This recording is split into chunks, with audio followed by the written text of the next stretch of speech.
Bé, doncs com sempre, després de la conferència, que em sembla que ha estat prou enriquidora, també ens ha obert prou perspectives com per donar lloc a un debat a continuació, doncs obrim un torn de paraules perquè tothom hi pugui dir la seva o preguntar alguna cosa a la professora Carme Junyent, o bé doncs discrepar, o bé, en fi, llibertat d'expressió total. Ja ho sabeu, com sempre, aquí al fòrum de debats, amb l'únic límit, com és lògic, del respecte personal. Sisplau, la gent que vulgui intervenir, que aixequi la mà i demani la paraula. Eduard, doncs, Ramon, sisplau.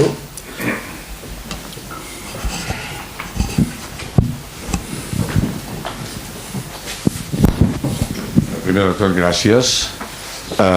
Bé, jo estic convençut que els termes, el tema que s'ha explicat no farà canviar el món, perquè no ens ho creiem la majoria, em sembla que ni els que ho fan servir s'ho creuen. Però hi ha un tractament del llenguatge que em preocupa més que això, que és una certa perversió en els termes, i posaré un exemple. Últimament als mitjans de comunicació s'acostuma a parlar del país donant-li el nom de territori, i les paraules tenen el seu significat, i no és el mateix un territori que un país.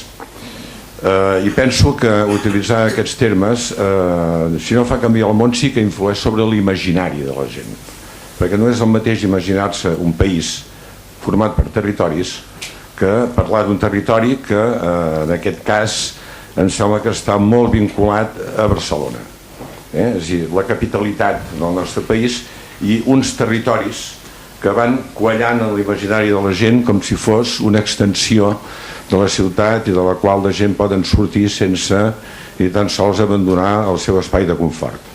No sé, volia parlar d'aquest tema amb tu, a veure com ho veus, a veure què en penses. A veure, aquest és un dels exemples clàssics, jo diria, de canvi en el lèxic per canviar l'imaginari, no la realitat ni el món, sinó l'imaginari. Hi va haver fa poc, van ser els de Ciutadans que es van començar a estigmatitzar aquesta noció de país, i ho han abandonat, em sembla, però és que també era una manera de complicar-se la vida absurda, perquè el país és la mateixa arrel que paisatge.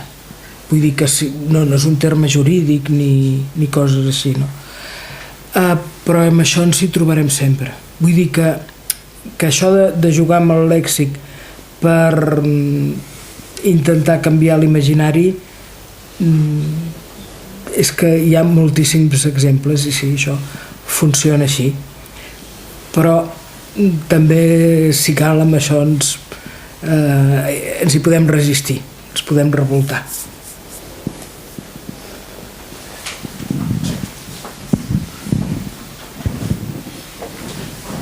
Unes paraules?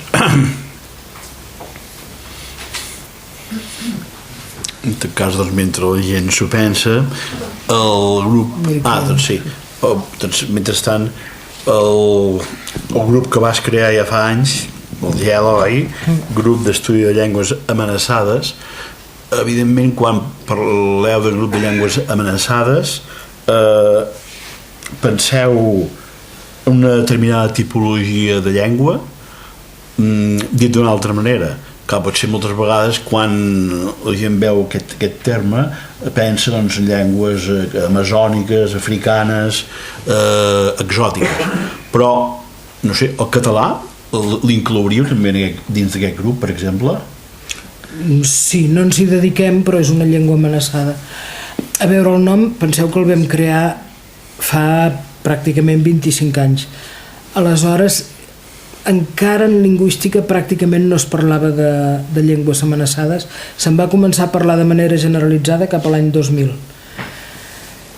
I la idea que teníem quan el vam crear va ser, fer un grup perquè si algú es volia dedicar a llengües d'aquestes que no tenen tradició en el nostre àmbit acadèmic, doncs ho pogués fer. De fet, jo que sé, ara n'hi ha un que és a les Filipines, un altre que se'n vol anar a Sibèria, una que ha fet la tesi sobre una llengua al Surinam i la Guaiana. Vull dir que pensàvem sobretot en això. I clar, amenaçades és que més del 90% de les llengües del món estan amenaçades, per tant pràcticament la coincidència és, insisteixo, potser si ho haguéssim fet més endavant no hauríem posat aquest terme, perquè ara és una línia de recerca. En el moment que nosaltres ho vam fer se'n parlava poquíssim. De fet, el primer congrés que hi va haver sobre llengües amenaçades al món va ser l'any 92, que va ser l'any que nosaltres vam crear el GELA. Al marge d'això, vull dir que jo no sabia, vull dir que aquest congrés a mi em va arribar posteriorment. De fet, jo vaig escriure Vida i mort de les llengües, el vaig publicar el 92, però evidentment els llibres s'escriuen abans de publicar-los. Vull dir que era una idea de que sí que hi havia aquesta consciència d'amenaça, però la lingüística encara no havia sistematitzat, no hi havia aquest coneixement. Pel que fa al català, l'últim informe que ha sortit fa molt pocs dies, segueix mostrant que el català és una llengua amenaçada. D'acord.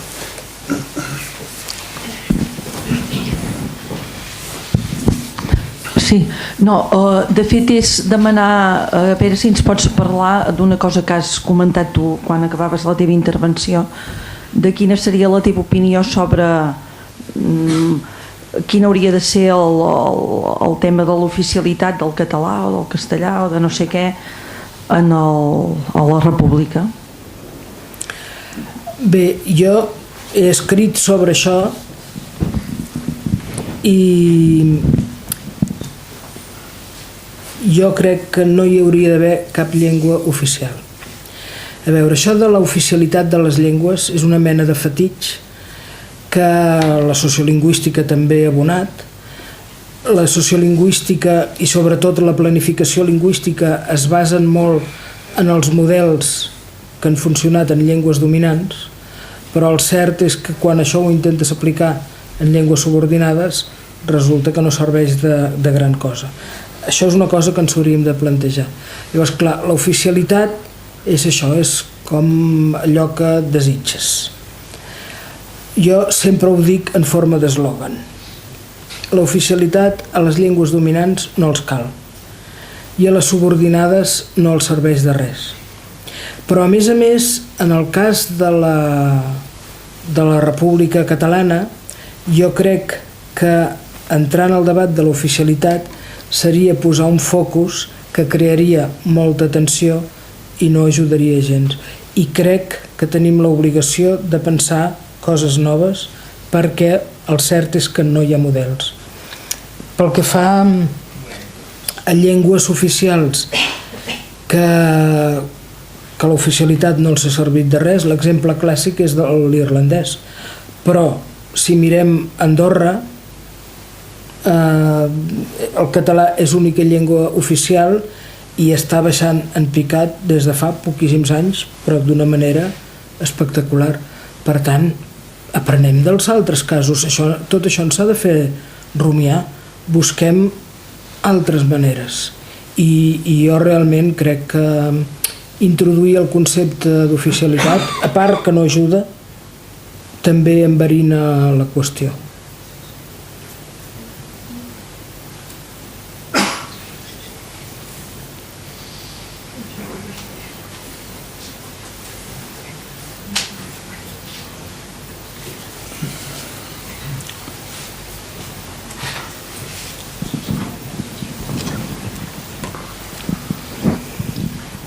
Buenas noches. Sí. Bueno, en toda tu disertación, en todo el relato, a mí me quedó como pendiente el uso que la política hace de la lengua. Si la lengua es parte de la cultura, hermana de la música, de la danza, de la política también, que es parte de la cultura, pero una hija demasiado omnipresente, demasiado hipertrofiada, que ha intentado de estas manifestaciones de la cultura, ha intentado llevarlas al terreno del poder. Así como yo puedo escuchar a Wagner sin necesidad de cuestionarme su filonazismo, o puedo leer a Heidegger sin conocer o plantearme su pasado nazi. Sin embargo, en la lengua, la política ha conseguido establecer una base de dominación importante. Bueno, yo vengo de Latinoamérica y tú te preguntabas si cambiando la lengua se puede cambiar el mundo. Ese era también el título de esta ponencia. Y yo diría que la cultura latinoamericana, bajo el imperio español y con el predominio brutal de la lengua, sí cambió la cultura. Y hoy lo estamos experimentando de una manera, bueno, muy clara. No nos podemos desprender de todo el vicio occidental que generó o que entró a Latinoamérica de la mano de la lengua, de la religión, etcétera, etcétera, ¿no? Me gustaría que hagas alguna mención sobre esta relación entre la política i la llengua. Gràcies. A veure, en aquest cas la pregunta seria diferent. Seria, si canviem de llengua, canviem el món? I no és canviar la llengua, perquè el que es pretén en el cas del gènere és, sense canviar de llengua, canviar les estructures mentals. I qui diu el gènere, els exemples que he anat posant. L'altra qüestió és, si s'imposa una llengua fins al punt de fer desaparèixer les altres, canviem el món, i efectivament jo no diria el canviem, jo diria el destruïm. I d'això en tenim moltíssims exemples. Clar, jo avui no he vingut a parlar d'això, però si hagués vingut a parlar de llengües amenaçades, doncs la primera qüestió que es constata és que no hi ha res en les llengües que les condemni a la desaparició, que totes les causes que porten a la mort de les llengües són extralingüístiques. Des del genocidi, que és la violència extrema, el segrest de criatures. Als Estats Units, fins l'any 74, es prenien els nanos petits, amb 5 o 6 anys, es posaven en internats perquè oblidessin la llengua. Això també es feia a Austràlia i també es feia al Canadà, vull dir que això és violència per canviar la llengua i ho han aconseguit. En fi, s'han fet barbaritats per aconseguir destruir la llengua. Justament perquè han mort tantes llengües, sí que s'ha vist per què serveixen les llengües. I el per què serveixen explica l'interès a destruir-les. Perquè, en definitiva, les llengües et donen un espai de llibertat, i si tu no cedeixes a la llengua dominant, en certa manera també et pots escapar al control. És a dir, que quan es preserva la llengua tens més possibilitats d'alliberament, i per això hi ha tanta pressió. Ara, aquest mes, no sé si ja ha sortit, però ha de sortir un llibre d'un lingüista d'origen italià, perquè es diu Lo Bianco, però és australià, ell és nascut a Austràlia, on descriu casos de recuperació de llengua i es veu que com el fet de recuperar la llengua, encara que no sigui realment, en el sentit que es pugui utilitzar en tots els àmbits, però ni que sigui pel valor simbòlic, com aconsegueix canviar les conductes en les comunitats, perquè el que s'observa en els casos de mort de les llengües és que la renúncia a aquest llegat que et vincula amb els avantpassats, és a dir, que et proporciona un lloc al món, porta violència en general, violència de gènere, alcoholisme. Vull dir que hi ha molts casos descrits justament perquè es perd aquest vincle. I resulta que quan es fan treballs de recuperació també disminueix aquesta violència, l'alcoholització, etc. És a dir, que sí que canviant de llengua es canvia el món, però sobretot perquè te'l destrueixen. I la manera de recuperar el món és recuperar la llengua. Nosaltres treballem molt en les llengües de la immigració perquè una de les coses que més ens preocupa és que la gent que ve a viure aquí hagi de renunciar a la seva llengua perquè en certa manera se'ls margina per la llengua que parlen, no? La gent farà el que voldrà i normalment el que passa és que la tercera generació s'ha perdut la llengua perquè no és tan fàcil. Però de la mateixa manera que sumar identitats és relativament senzill, suprimir identitats no és tan fàcil i sempre t'acaben sortint per una banda o per una altra, de vegades a la tercera generació. Per tant, ara que tenim tantes llengües de tot el món aquí, creiem que tenim l'oportunitat, tractant aquestes llengües, incorporant-les al nostre patrimoni. Nosaltres parlem d'aquestes llengües com de les llengües dels catalans.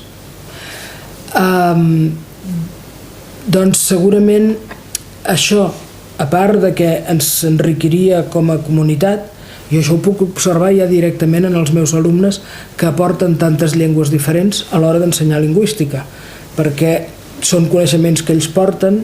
Vull dir que això com a societat ens aporta moltíssim. Però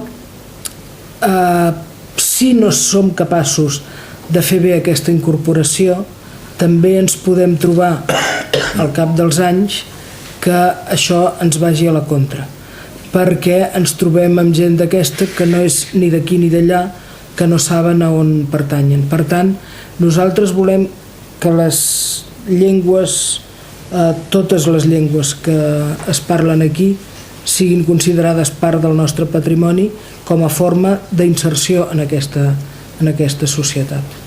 No sé si contesto la teva pregunta perquè és que el tema és molt més llarg. Ara, és cert que, evidentment, vull dir, quan es tracta de dominar, doncs fer desaparèixer la llengua és un procediment habitual. I deixeu-me recordar una frase molt bonica però que explica molt bé això. El Frederic Mistral deia que quan un poble és esclavitzat, si conserva la seva llengua és com si tingués la clau de la presó. Doncs aquesta és la idea. És a dir, mentre conservem la llengua tenim esperança, després tot es complica molt.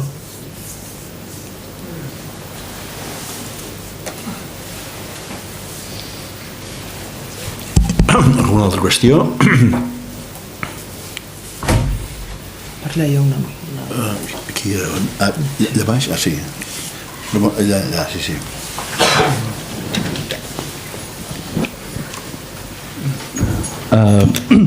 Precisament arrel d'això últim que estaves dient, aquest empobriment, volia ressaltar una qüestió que em sembla que tinc la impressió, vaja, de que fins ara no s'ha donat, i és un fenomen lligat a la globalització, que és aquesta uniformització. Ja no parlo de diverses llengües, parlo en principi, per simplificar-ho, parlo de la nostra, no? O del català i castellà, vaja, els que fem servir habitualment en aquest país. El fet de que hi hagi aquesta uniformització que es pot veure en això que en diuen els llibres d'estil i les formes tant dels mitjans de comunicació, diaris, com la manera que en parlen els locutors de televisió, etc. No?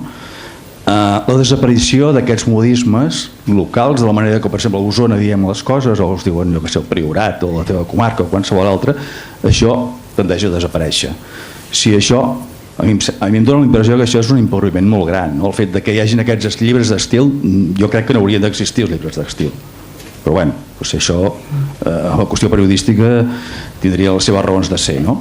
De totes maneres, penso que el fet de la globalització, que té les seves avantatges i inconvenients, ens ha portat o ens porta un empobriment d'aquesta llengua que fem servir i la manera en què expressem les idees. No? Hi ha idees que quan les expresses d'una manera o d'una altra et canvia la relació que tu tens amb la realitat. Aleshores, m'agradaria saber la teva opinió sobre aquesta qüestió, no? Això dels llibres d'estil, la manera que la globalització fa que aquesta llengua s'uniformitzi, hi hagi una manera de dir les coses que sembla que tots parlem igual. A veure, jo la veritat és que pel que fa a aquesta forma de violència, que és l'estigmatització de la varietat, crec que tots plegats ens hi hem acostumat una mica més. Jo crec que abans es marcava molt més els que parlaven varietats diferents o això, Els llibres d'estil jo no hi entenc gaire d'això, o no hi entenc gens, vull dir, no m'hi dedico, però clar, un llibre d'estil no és només una forma d'uniformitzar, sinó també una forma de preservar. Segurament s'hauria de trobar la manera de garantir que no desapareguin formes genuïnes, però també que d'alguna manera es tingui en compte, no sabria com dir-ho, perquè em ve al cap la qualitat lingüística perquè tots ens entenguem, però des del punt de vista lingüístic això és molt arriscat. Però, vaja, tots sabem l'efecte que té el contacte i sobretot quan es tracta de contacte entre dues llengües, una sobre l'altra, les formes de dialectalització.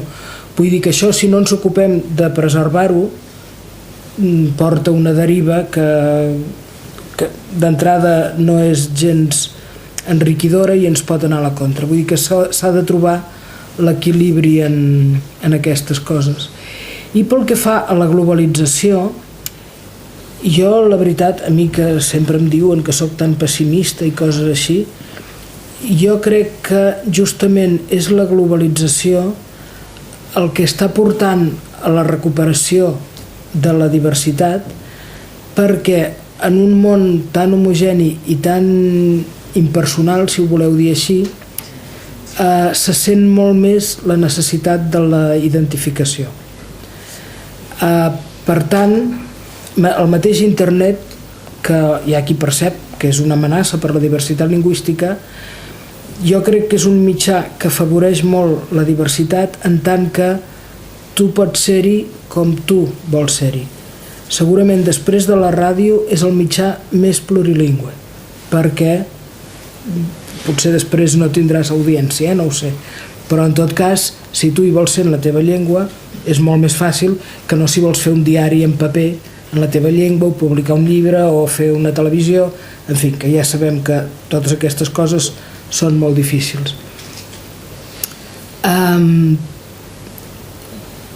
Vaja, sí que hi ha casos descrits de fins a quin punt la globalització ha permès el contacte entre comunitats que estan en situacions molt diferents i els ha fet veure, per exemple, quines conseqüències té la mort de la llengua i, per tant, preocupar-se de que la teva llengua no desaparegui. Ja veurem com acaba tot plegat, perquè les pressions per la homogeneïtzació són molt fortes, però la necessitat d'identificació també és molt forta. I, de fet, hi ha una qüestió que em sembla que és una obvietat, però que val la pena tenir-la en compte. Si acabem tots iguals, tindrem dificultats de supervivència. És a dir, si tots tenim les mateixes necessitats, tots tenim la mateixa incapacitat de satisfer-les. El que ens garanteix la diversitat és l'intercanvi, la possibilitat de que uns aporten una cosa i en reben una altra i a l'inrevés. Per tant, jo crec que la mateixa necessitat de supervivència farà que es recuperi la diversitat. Si ho posem, no sé, podem pensar en la literatura. Algú pot dir, o en la creació en general, no? Si jo escric un llibre en anglès, doncs tinc un mercat potencial de no sé quants milions de lectors, d'acord, però aquest mercat potencial està saturat per tots els que escriuen llibres que pensen el mateix que tu. És a dir, escrivim en anglès, nosaltres ho vivim a la universitat amb les publicacions aquestes en revistes indexades, no? Hem d'escriure articles en anglès i ja està, i després resulta que aquests articles potser els llegeixen els revisors i ningú més. Doncs, i en canvi la gent que opta per la seva llengua té un mercat més reduït, però on pot arribar perquè el mercat no està saturat, i si l'obra té prou qualitat, aleshores hi ha la via de la traducció per arribar a altres llocs. Vull dir que és una forma de reequilibrar aquestes coses. Hi ha moltes experiències que porten això, i jo diria que ho podem observar. No sé, quants cantants aquí a Catalunya han començat cantant en anglès i han acabat cantant en català perquè han vist que era l'única manera de tenir públic, que sembla una paradoxa, però acaba sent així. Doncs no sé si m'he desviat molt del que em preguntaves. David. Hola, bona nit. Si puc fer dues preguntes curtes. En primer lloc, em volia comentar sobre l'esperanto, que va néixer com un anhel de fraternitat universal entre els pobles, però no va acabar de reeixir del tot. Els dictadors el van combatre. Per què penses que es va produir això? Per què no s'ha esdevingut com una llengua que ara potser aquest paper ha acabat agafant l'anglès? Això per una banda. I en segon lloc, de quina manera, o en quina mesura, més ben dit, un país que té, o una llengua que té una creació literària, parlo bàsicament en l'àmbit científic, filosòfic, etc., pot fer que això que aquesta llengua pugui prevaldre, si consideres que això és suficient o ens cal alguna cosa més perquè es pugui ser o pugui tenir una certa amplitud en l'àmbit més vulgar. Estic parlant del llatí, per exemple, que va passar una cosa semblant amb això, no? Com ho veus? Gràcies. A veure, primer, pel que fa a l'esperanto, jo crec que la idea és molt bona. És a dir, es tracta de que sigui una llengua que no sigui de ningú, que serveixi per la comunicació internacional, de manera que tothom pugui seguir parlant la seva llengua per la proximitat. Crec que el problema que hi ha, més que sí els dictadors, recordo que Franco va venir a un congrés d'esperantistes, cosa que de vegades encara els hi fan purgar, és que no és una llengua natural, i aquest segurament és el problema. Ara, jo trobo que, a part de que la idea és bona, que pot ser eficaç. Veig molt difícil com implementar-la, i segurament el problema és aquest, però us explico una experiència nostra en aquest sentit. Jo he anat a congressos d'esperantistes i he vist un de la Índia i un del Japó i un català parlar entre ells en esperanto, i sense que els sàpiguen ni hindi, ni japonès, ni català, vull dir que això jo ho he vist. Però deu fer 2-3 anys, encara no fa 3 anys, vam organitzar un seminari sobre territorialitat lingüística i participaven 4 japonesos. Aleshores, clar, en condicions d'aquestes normalment penses anglès, això és la cosa fàcil, no? Però nosaltres sempre intentem buscar solucions alternatives per no fer servir sempre l'anglès, perquè si fas servir l'anglès, d'entrada ja perds públic. Però a més és que sempre és aquesta solució tan poc imaginativa, no? I en aquest cas vam aprofitar, n'hi havia un que parla català, per tant ell va fer la intervenció en català, després un altre que és especialista en occità va fer la intervenció en occità, un que treballa a Bèlgica i la va fer en francès, i aleshores n'hi havia un altre que no parlava cap llengua romànica, i aquest ho va fer en esperanto. Aleshores, ara han publicat el llibre amb les versions amb les llengües originals i la traducció al català, i en el cas del català, del que ho va fer en català, el japonès. Vull dir que jo realment hi tinc fe i m'interessa molt i crec que val la pena, i això, i que la idea és bona, però segurament té aquest problema.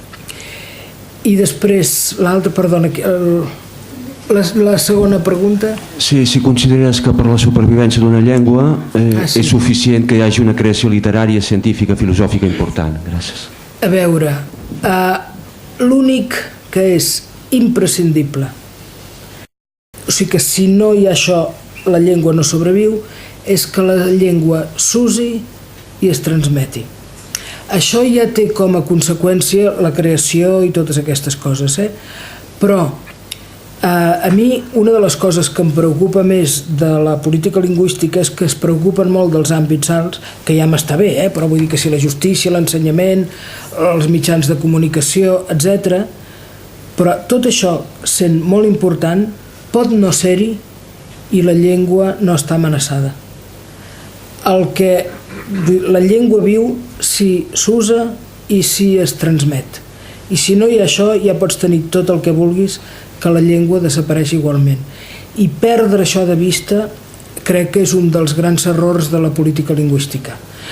Jo ja entenc que tu no pots anar a les cases a dir a la gent el que han de parlar, vull dir, i no ho voldria de cap manera.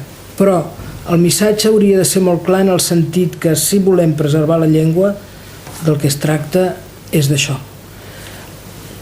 Tot el de més és molt important, és un estímul, tot el que vulguis, però podria ser que no existís i la llengua no estaria amenaçada.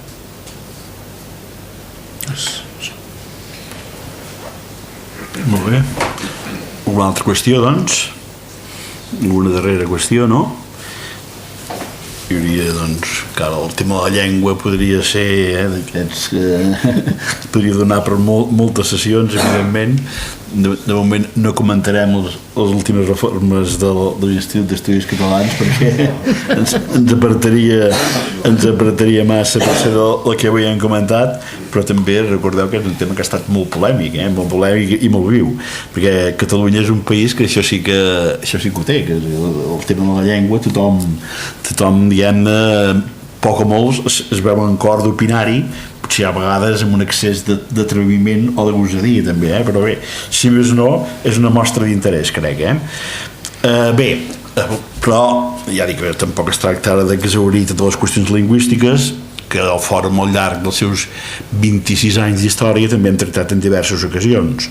Recordeu que vam tenir també fa 3 anys aproximadament aquí un lingüista, Juan Carlos Moreno Cabrera, molt amic meu, col·lega de la Carme Junyent de la Universitat Autònoma de Madrid, que va exposar de manera molt crítica i molt clara les seves opinions sobre algunes de les qüestions que s'han plantejat avui, i més si tenim en compte que ell això ho expressava des d'un punt de vista des de Madrid, per entendre's, no? Sinó que des d'aquí posicions d'una radicalitat que no, vaja, que molta gent d'aquí no la sentim pas del mateix tipus o equivalents tampoc en aquest sentit. I doncs bé, igual que hi ha vingut molta altra gent del camp de la lingüística al llarg d'aquests anys d'història.